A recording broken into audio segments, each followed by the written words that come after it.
I give your attendance, and you shall be heard.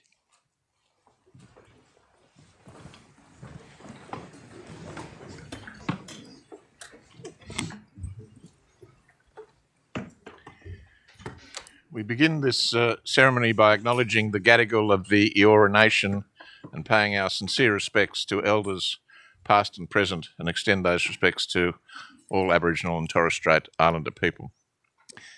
This morning we mark the retirement and honour the significant judicial contribution of Justice Robert McFarlan after his almost 15 years of service as a Judge of Appeal of the Supreme Court of New South Wales. I acknowledge the presence in the Court of Justices Gageler and Gleeson of the High Court, judges of the Federal Court of Australia, former Chief Justice Gleeson and former Chief Justice Spiegelman, other current and former judicial officers from a range of courts, and many other distinguished guests. I record formally the sincere apologies of Chief Justices Bathurst and Alsop, as well as Her Excellency the Governor. I single out for special welcome Justice McFarland's wife, and my very old friend Nicole Abity, together with their son Lockie, or Farlos as he is known to his mates, as well as Justice McFarland's other children, Charlotte, who has flown in from Hong Kong, and Alex and James, who are on the live stream from New Jersey and Mexico or Guatemala, it's not clear. I also acknowledge Justice McFarland's father-in-law, the Honourable Alan Abity KC, and his brother-in-law, the Honourable Alistair Abity of the District Court of New South Wales. The significance of Justice McFarland's contribution, of which I shall speak, extends well beyond the Supreme Court, as the work of the New South Wales Court of Appeal and the Court of Criminal Appeal provides guidance for courts at every level of the judicial hierarchy in New South Wales. Moreover, the influence of those two intermediate appellate courts extends beyond New South Wales, both by reason of the very significant output of each court, the quality of their scholarship, and the clarity of their reasoning.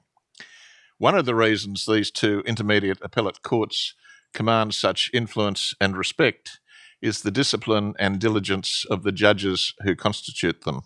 In his 14 plus years as a Judge of Appeal, Justice McFarland has participated in the hearing of over 1,200 civil appeals in the Court of Appeal and over 300 appeals in the Court of Criminal Appeal, in addition to a number of matters at first instance. Although every time I tried to put him on a first instance matter, it settled.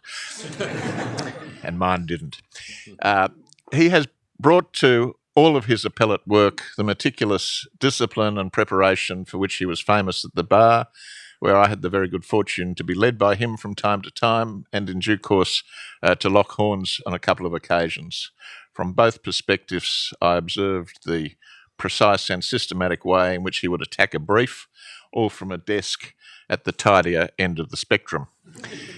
McFarland QC, as he then was, brought all of those skills with him to the bench, and as counsel appearing before him, it was not difficult to pick when he had been allocated the star to write the first judgment.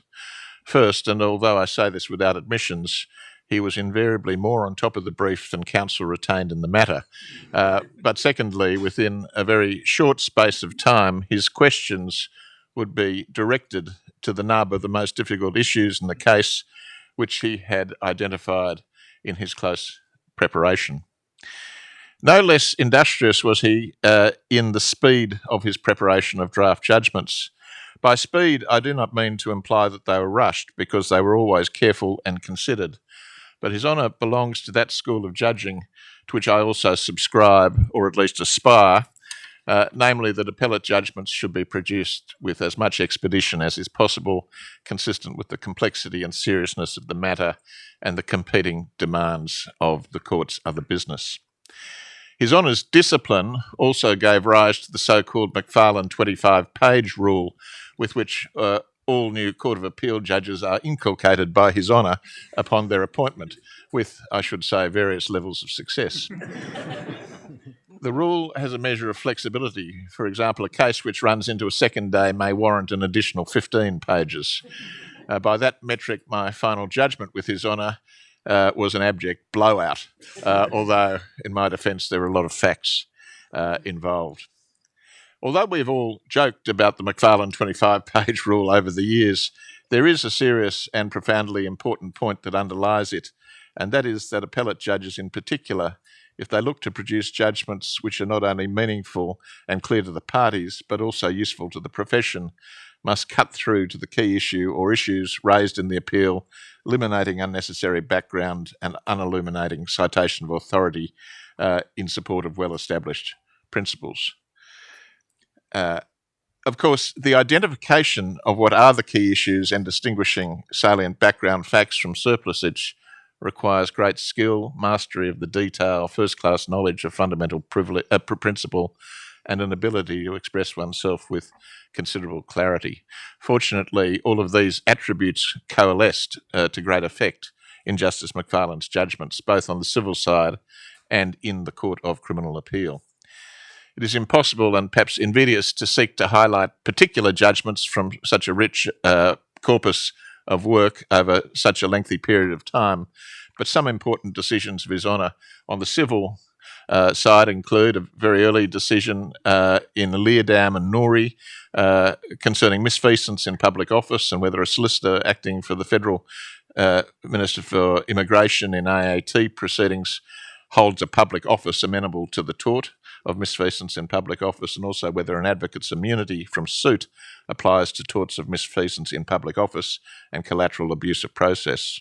Lee and the Director of the Commonwealth Director of Public Prosecutions, whether procedures for examination under the Proceeds of Crime Act validly abrogated the privilege against self-incrimination. S and the State of New South Wales, whether the New South Wales Police owed and breached a duty of care to a police officer in circumstances where prolonged undercover work caused psychiatric injury. Fleming and Marshall, whether New South Wales was a clearly inappropriate forum for the determination of proceedings brought against New York attorneys in respect of their conduct of proceedings in Pennsylvania. Tomasetti and Bradley, a misleading and deceptive conduct case. Wickham and Freight Lines and Ferguson, another private and national law case involving complex questions of federal conflict of laws dealing with the operation of the Victorian Accident Compensation Act. The Macedonian church litigation, which continued in this court for almost a decade and went to the Court of Appeal on a number of occasions involving important questions of trust law and the extinguishment of a trust by the incorporation of the association.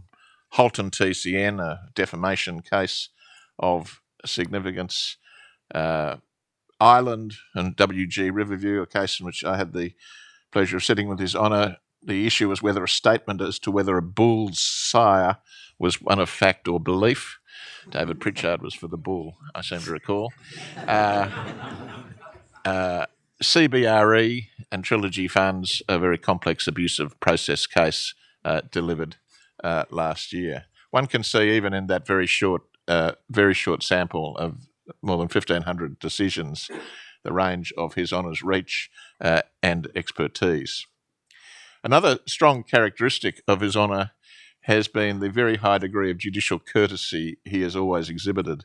In that, he has been a role model for others, and this has also contributed to the engendering of respect for the Court of Appeal throughout the profession.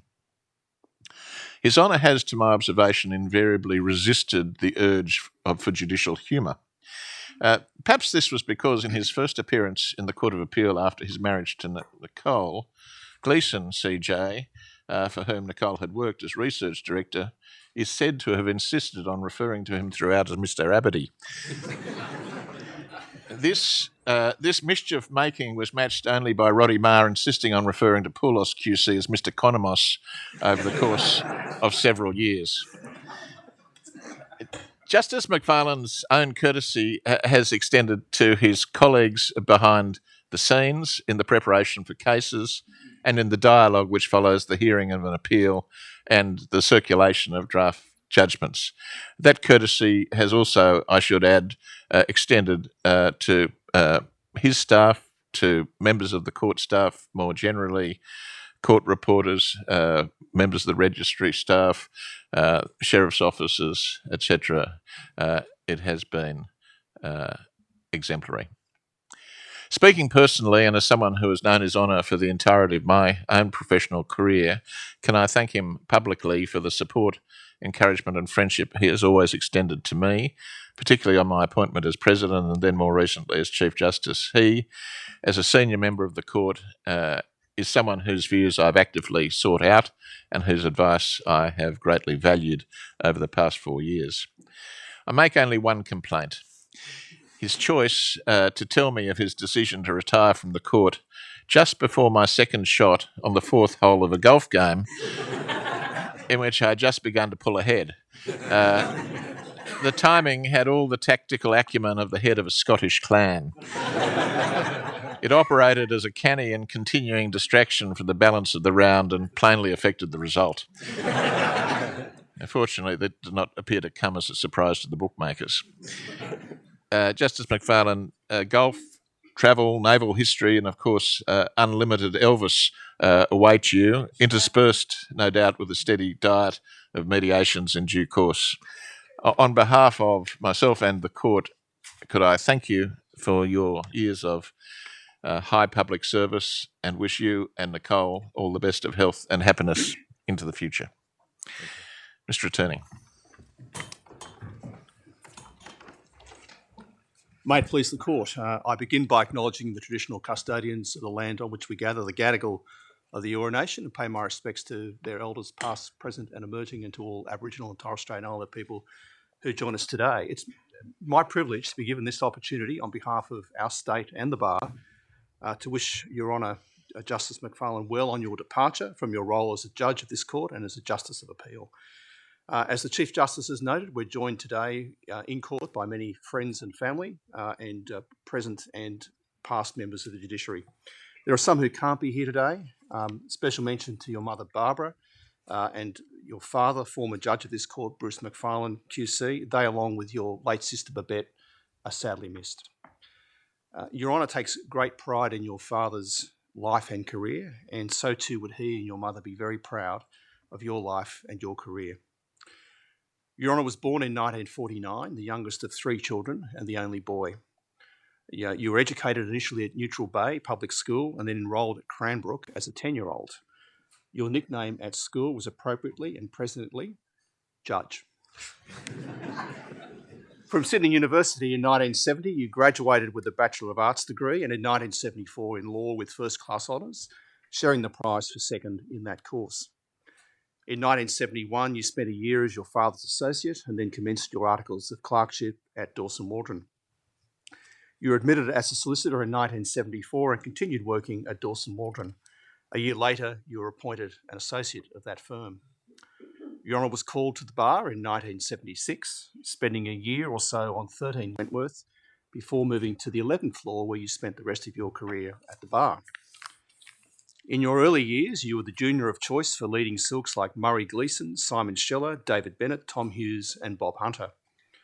Your diverse practice, in 1986 you took silk. Your diverse practice included corporate law, contracts, equity, insolvency and bankruptcy, intellectual property, professional liability and trade and transport law. You covered every case with enormous diligence and expertise. One example is your triumph of winning in one of Australia's best-known contract cases, Cadelpha Construction and the State Rail Authority of New South Wales. Among others, your colleague and friend Alec Leopold SC hails your commanding presence as a barrister. You were known as courteous but tough, focused and very efficient. Alec adds, Rob took on some long and difficult cases and was never fazed by any of it. Despite that, his humility has shone out as much as anything else.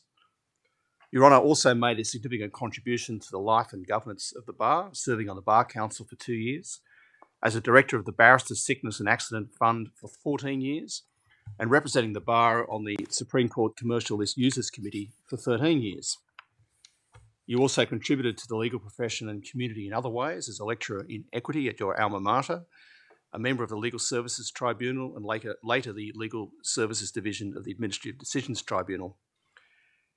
You were greatly respected for your efficiency, professionalism, sound judgment, and keen intellect, including by younger lawyers to whom you've been a great mentor, both in law and in life. You, in turn, loved being a mentor to many legal professionals. The wonderful relationships you developed with colleagues you counselled have led to some equally wonderful and heartfelt gifts. You received a hand-painted portrait of your cat Snowball from one reader, and another mentee memorably recorded themselves singing an Elvis song. You were sworn in as a judge of this court and a judge of appeal in 2008. Your work on the bench has been extraordinary. You've been prolific.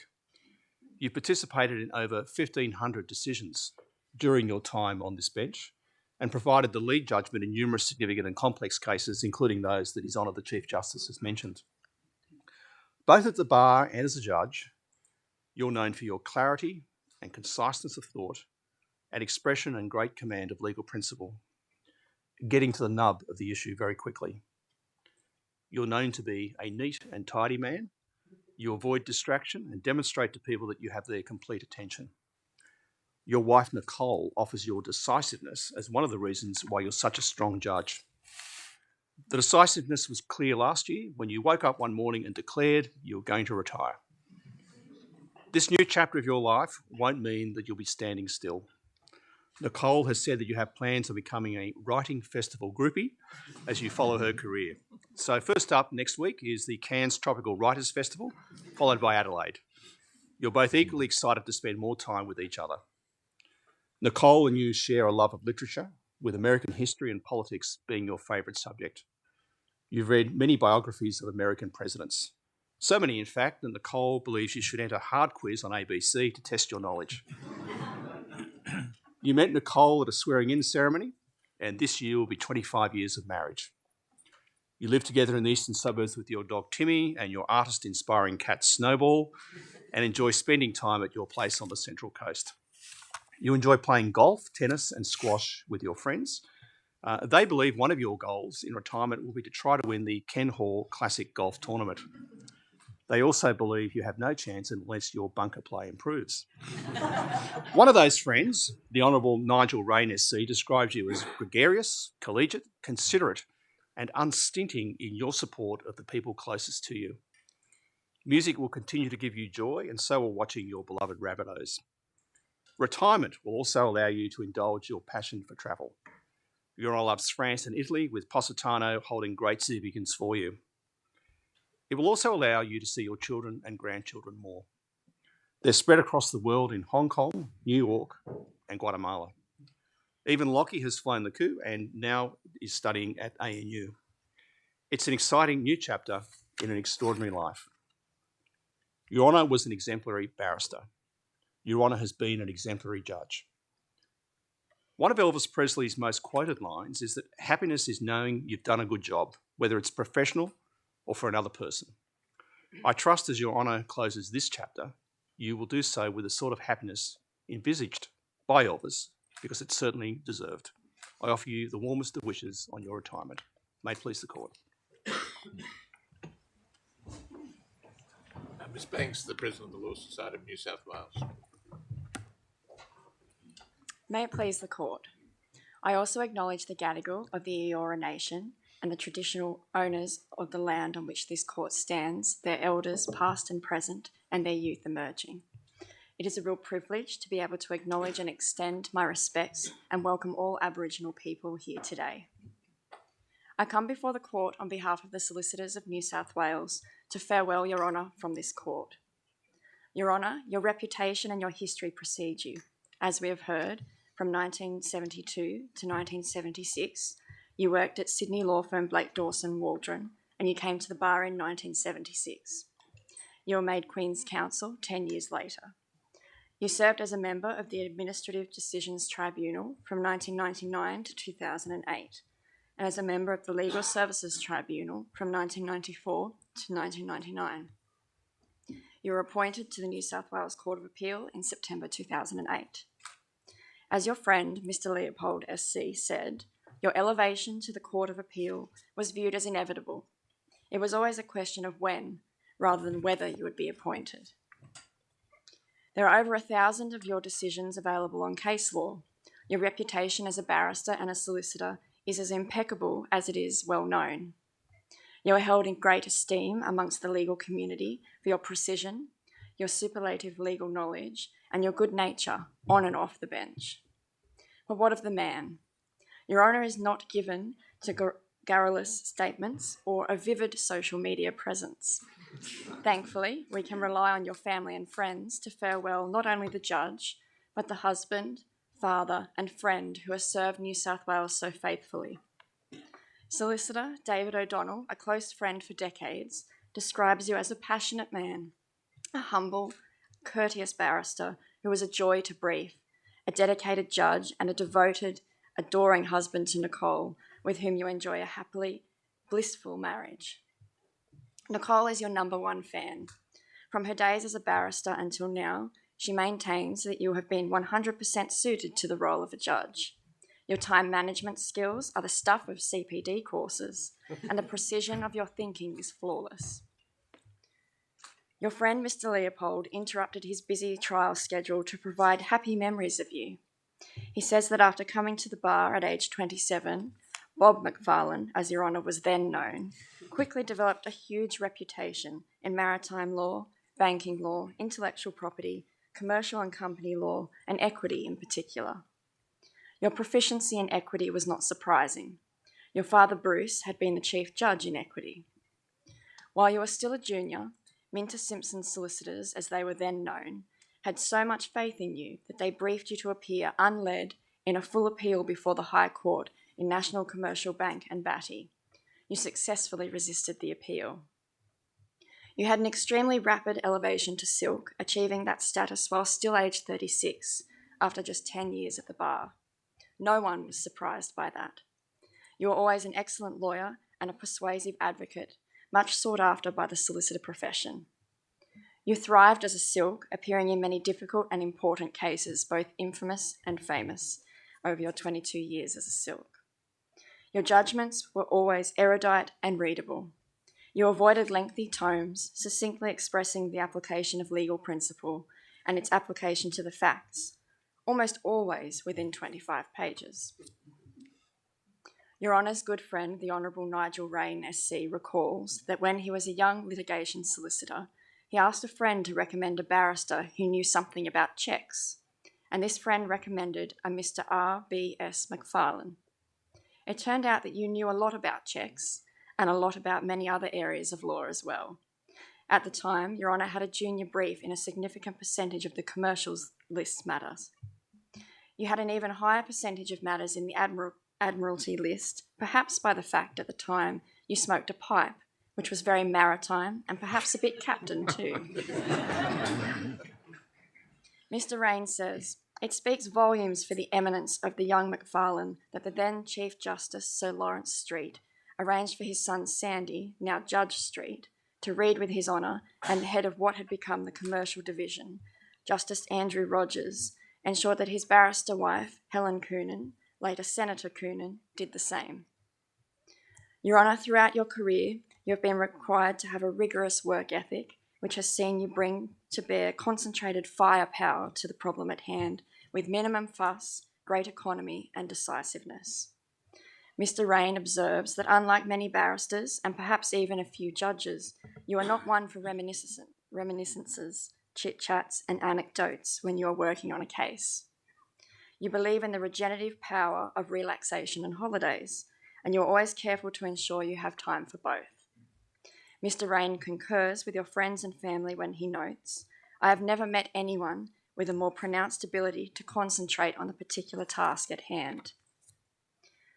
Your Honour is never prolix. As a junior to the Honourable Murray Gleeson, ACKC, in a number of cases, including one or two in the Privy Council, you no doubt picked up some invaluable lessons in that regard from the Smiler. It is possible, too, that some of it came from your employment at Dawson Waldron and your involvement in the Citizens Military Force, where one assumes tasks had to be completed within rigorously specified timeframes. The consequences of failing to achieve those goals might have led to the equivalent of a court-martial, at least at Dawson Waldron.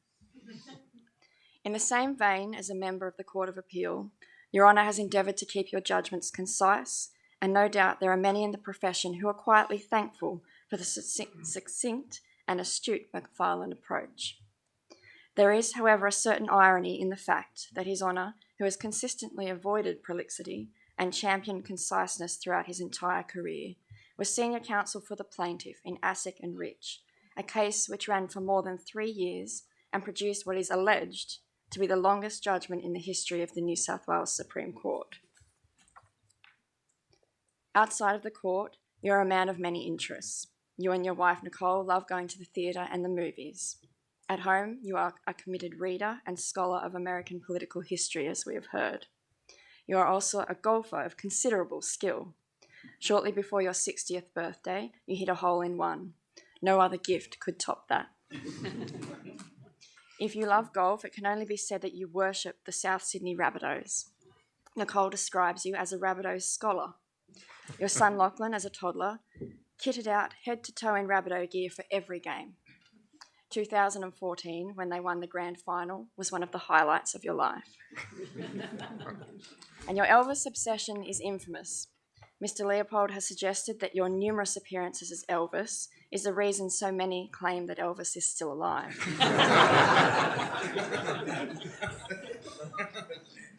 You have performed the King's hits at a school fundraiser to the squirming delight of your son and at one of your wife's birthday celebrations.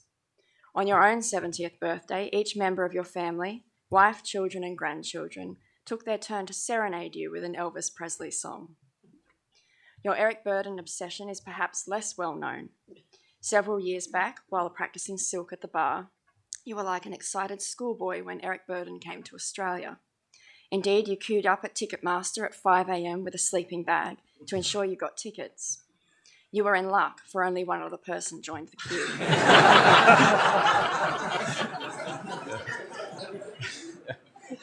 Whether there will be more Eric Burdon concerts in the future is unknown, but 3 days after your retirement, you will join Nicole, who runs her own literary business, on one of her work trips for the very first time.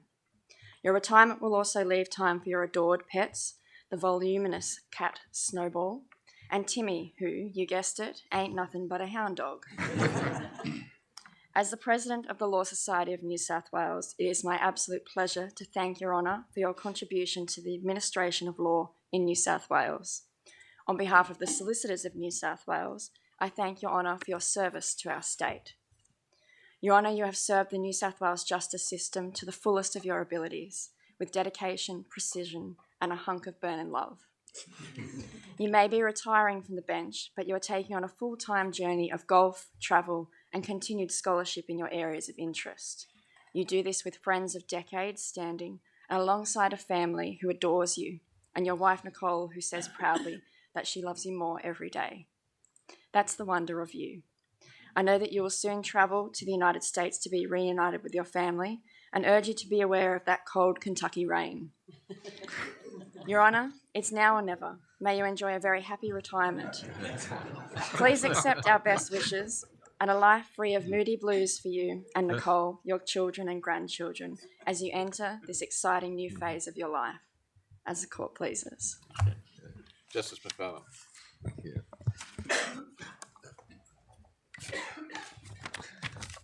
Chief Justice, Mr. Attorney and distinguished guests, I commence by acknowledging that this ceremony is taking place on land of which the Gadigal of the Eora Nation have been custodians for thousands of years. I pay my respects to their elders past, present and emerging, and all First Nations people. I thank you for all attending today, including the group from rentacrowd.com. I also thank the Chief Justice, Attorney General and Ms Banks for their far too generous words. In response, I'd simply note that a degree of exaggeration is allowed on such occasions, but the extent to which there's been exaggeration has been very much in evidence today. This ceremony marks not only my retirement from the court, but also my involvement for over 50 years in the full-time, and I add always flat-out, practice of the law. That involvement commenced, as you've heard, in 1972, when I had the good fortune to be taken on by the solicitors firm of Dawson Waldron, now subsumed in Ashurst, as a full-time article clerk. Much of our time as clerks was spent trying to find ways and means to get out of the office to attend law lectures at the beginning and end of the day, not to speak of the need for study at night. My master solicitor, the late Nicholas Carson, was a hard taskmaster, but a brilliant lawyer from whom I learned much. I'm grateful to Nick and to my other mentor at Dawson Waldron, Aleko Vrasakis, who I think is here today, for the support that they gave me at the firm and also after my admission to the bar. Indeed, the support to me at the bar from all of the firm's partners was quite overwhelming. I had the privilege of spending almost all of my 32 years at the bar as a member of 11 Wentworth Selborne Chambers. I saw many changes to the membership of the floor over the years. In the mid-90s, I had a case against one new member. The genial and relaxed way in which he commenced his cross-examination of my client convinced me that he was unlikely to go far in the profession. As the cross-examination proceeded and he destroyed my client's evidence piece by piece, I realised that Chief Justice Andrew Bell, as he now is, might in fact do okay. Another occasion I should mention occurred a few years ago in 1998, and this is the version of someone who's present, not a hearsay version of which you've heard a little earlier. 1998, when I appeared for the respondent in an appeal before the Court of Criminal Appeal, presided over on that day by Chief Justice Murray Gleeson. I'd married Nicole a few weeks before. Nicole had worked for the Chief Justice as his research assistant, and he kindly sent us a congratulatory telegram. He also knew me well, as I had appeared with and against him on a number of occasions whilst he was a barrister. On this occasion, in the Court of Criminal Appeal, when counsel for the appellant concluded her address and my turn came, the Chief Justice turned in my direction and said in an entirely nonchalant and deadpan voice, "Yes, Mr. Abity." My solicitor and client were perplexed that the court apparently had no idea who I was.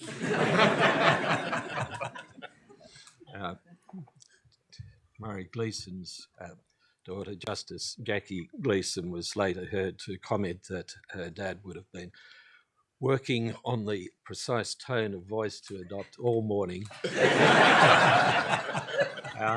And he got it just right. "Yes, Mr. Abity." That note of impatience in his voice. My life as a judge started with a hiccup. At the end of my first day on the bench, I found myself in St Vincent's emergency department, suffering from severe pneumonia. Only 2 beds were available. I was in one, the other was free, until an entirely disreputable-looking character was put there, brought in under the guard of 2 burly, well-armed police officers. My equilibrium was severely disturbed when, after an hour or so, the officers, who had been keeping a close watch on him, checked their watches and departed, leaving me alone with Phil, as he had introduced himself. I rapidly made plans to depart the hospital despite my affliction, but was saved by the entry of a nurse brandishing a large syringe in Phil's direction, telling him that she was going to give him something to help him sleep. With Phil knocked out, I survived that night and returned to work 6 weeks later, having consumed all my sick leave long in advance. Soon after I returned, I heard Justice Alsop, then President of the Court of Appeal, and in that role primarily responsible for the allocation of work to the appellate judges, refer in his characteristically hushed tones to the presence on the Court of Appeal of judges who were, quote, machines, unquote. This raised a number of questions in my mind. Who were these machines? Should one aspire to be a machine? Would I ever be regarded as a machine? These questions have never been fully answered, but the identity of one of the machines became apparent to me when not long after I heard Justice Alsop referring, again in a somewhat conspiratorial tone of voice, to his trepidation in coming into chambers on Sundays, because he feared that he might again encounter the late Justice David Ip rampaging up and down the corridors, demanding that he be given more work. The identity of another of the machines has been confirmed to me in more recent times, seemingly because he's not supplied with enough work to satisfy his voracious appetite for work. Justice Baston has been delving into the esoteric but worthy specialty of the formatting of headnotes to judgments. His Honour has been good enough to share his vast knowledge of this field by giving regular instructions to the other judges and to staff on the topic. I look forward to the publication of Baston on headnotes, which I'm sure will be a classic. For those of us on the Court of Appeal who are mere mortals, there is more than enough work, and it is both challenging and unrelenting. As the Chief Justice has recently pointed out, the Courts of Appeal and Criminal Appeal, on average over the last 3 years, together delivered 650 judgments per year. It's been a pleasure to work with my talented and hard-working colleagues on the Court of Appeal. We've had many differences of opinion, but they've never been expressed in other than respectful and temperate terms. The collegiality of the Court has been and remains extraordinarily high. To a significant extent, this has been attributable to the most excellent and congenial heads of jurisdiction I've served under: Chief Justices Spiegelman, Bathurst and Bell, and Presidents Alsop, Beasley, Bell again, and Ward. They've helped to make my judicial career one that I've loved. It has also been a particular pleasure to sit on the Court of Criminal Appeal with judges of the Common Law Division. On learning of my retirement, one of them was kind enough to tell me that I had, quote, an instinct for crime, unquote. As the judge is a good friend, I took the comment as a compliment, but I felt bound to remind the judge that a similar remark was once made about Ronald Biggs after he pulled off the great train robbery. I apologise to my colleagues on the Court of Appeal for constantly haranguing them about the need to comply with the 25-page rule that you've heard about. I invented it and arbitrarily imposed it on them, or sought to impose it on them, to limit our individual judgments to a maximum length of 25 pages for a one-day appeal. As has also been indicated, I can claim only minor success in these efforts. But I have been gratified that over the years I have at least occasionally received apologies from judges who have breached the rule. As I found, compliance does not necessarily reduce the time required to write a judgment, as an economy of expression does not come naturally to most of us. It takes time to be concise. Unnecessarily long judgments in any stage of the judicial process impose a burden on practitioners that is inevitably reflected in the cost and time consumed by litigation, obviously to the detriment of the justice system. As to my own compliance with the 25-page rule, I can inform any machines on the court or in the public who do not have enough work to do and go searching the internet for my breaches. 2 or perhaps even 3 are there to be found, but they're buried deep amongst the 1,500 or so decisions in which I've participated. It's been a particular pleasure during my career on the bench to have had recent law graduates working for me. They've enhanced my enjoyment of the job to no end and have made it considerably easier, or should I say less difficult, than it would otherwise have been. They played a significant role in my writing of judgments, as I've had a guiding principle that if a new law graduate cannot understand my draft judgment, it is not clear enough. Unfortunately, they were never backward in telling me when that was the case, which it often was. I formed friendships with my staff that have endured far beyond the periods of employment and hopefully will continue far into the future. Together we weathered many exigencies, including the renovations of the court, the flooding of the court, and most especially the pandemic. An instance of critical assistance provided to me by one of them during the pandemic was the Tibby's lunge at me in court to stop me taking a swig from the court-supplied sanitizer bottle, the get-up of which was deceptively similar to an ordinary water bottle. She later captured the moment in an engaging painting, which she gave to me as a Christmas present. Another memorable moment, this time early in the same Tippy's time with me, was her cheerio wave across the court to me when she misinterpreted my vigorous wave demanding urgent staff assistant.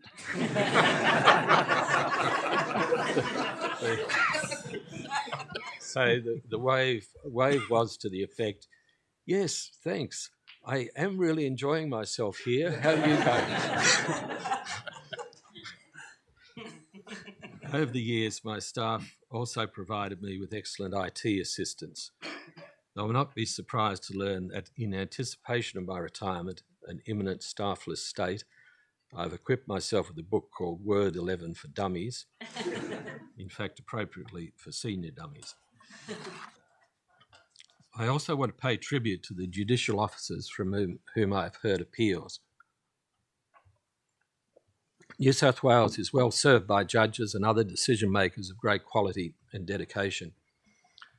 In the vein of Justice Kirby, who was president of the Court of Appeal, who introduced a considerable and beneficial change in the attitude of this court to practitioners, I've sought to be as patient and temperate as possible with those appearing before me, and in choosing the language used in my judgments on appeal, particularly in those appeals that have been upheld. Another apology is due to my colleagues. For some years, I've been proceeding on the basis that I would continue as a judge until reaching the compulsory retirement age, now 75, and would seek to be an acting judge for 3 years thereafter. Indeed, operating on that assumption, I've been very supportive of moves to improve the conditions of acting judges, so far as chambers and completely selflessly, I add, so far as chambers and staff are concerned. However, after 20 minutes thought about retirement on the morning of Saturday, 15 October 2022, I decided to retire from the court. I restrained myself for a week before I told the Chief Justice of my decision.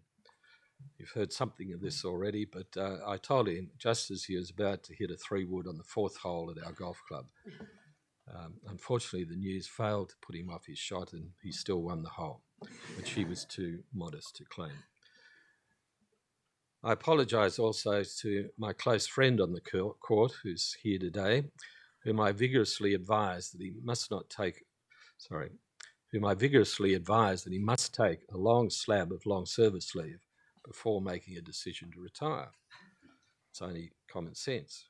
As I said to him, "Nigel, you can't take such a decision without prolonged, earnest deliberation." He followed my advice, but like a typical lawyer, I didn't follow it. I've loved my time in the law at all stages of my career. I recently received some confirmation that the law was the right choice for me. It occurred when I attended my local hardware shop in what I thought was my most authentic, rugged-looking handyman attire. In response to my inquiry about buying materials to construct some fly screens, the attendant indicated that only a person who was pretty handy around the house would be able to do that. To help him understand my position, I volunteered that I was not such a person, to which he bluntly replied that that was patently obvious.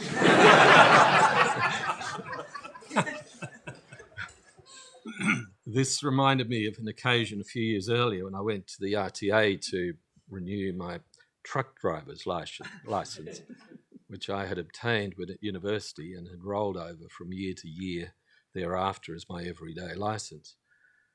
In what I immodestly took as a compliment, the lady behind the counter said that I was the most unlikely looking truck driver that she had ever seen. As I'm on page 8 of my notes, I'm in danger of breaching the ceremonial equivalent of the 25-page rule. I must therefore turn to my family. I've been blessed to have amazing children whom I love dearly. I've even revelled in having children who are smarter than me. My daughter Charlotte revealed her perspicacity early on when, in a very hesitant way, I suggested to her that she might like to consider studying law. Her response was vehemently expressed. "Dad, that's ridiculous. You've got to be kidding. I've seen how hard you work. There have to be easier ways to make a living." Her subsequent brilliant career in the finance world proved that she was, of course, right. My son James lives in New Jersey, in the United States, and has a fantastic job in the high-powered New York IT world. He has wonderful children, as does Charlotte. Both have wonderful spouses too. Alex spreads himself between Mexico and Guatemala and is making a significant contribution to saving the world by starting up and running a rapidly expanding solar power business. Hopefully he's watching today on video link. Lockie is a university student. I could not even start to describe the range of his amazing activities. I've decided just to leave you with one word in relation to Lockie: dynamo. I had the joy of meeting my wife Nicole on the occasion of a ceremony in this court in February 1997, at which Justice Keith Mason was sworn in as President of the Court of Appeal. There was, of course, a huge crowd present, and after the ceremony, the lifts were, as always, packed to the rafters. I managed to squeeze into the front of a lift, but with the keen eye of a bachelor, which I then was, spotted an attractive young barrister with whom a dear friend had advised me that I might be compatible. Never one to pass up such an opportunity, I called loudly across the foyer, "Nicole, come over here. There's plenty of room in this lift." There wasn't, of course, but I managed to push and shove enough people to make space for her. 20 or so bemused occupants of the lift then had the pleasure of hearing me chat up Nicole as the lift descended. By the time we reached the ground floor, my heart was captured. 26 years later, we are only weeks away from celebrating our 25th wedding anniversary, still just as much in love as ever. Thank you all for coming today. I'm honoured by your presence. Thank you. The court will now adjourn. All stand. This honourable court is now adjourned.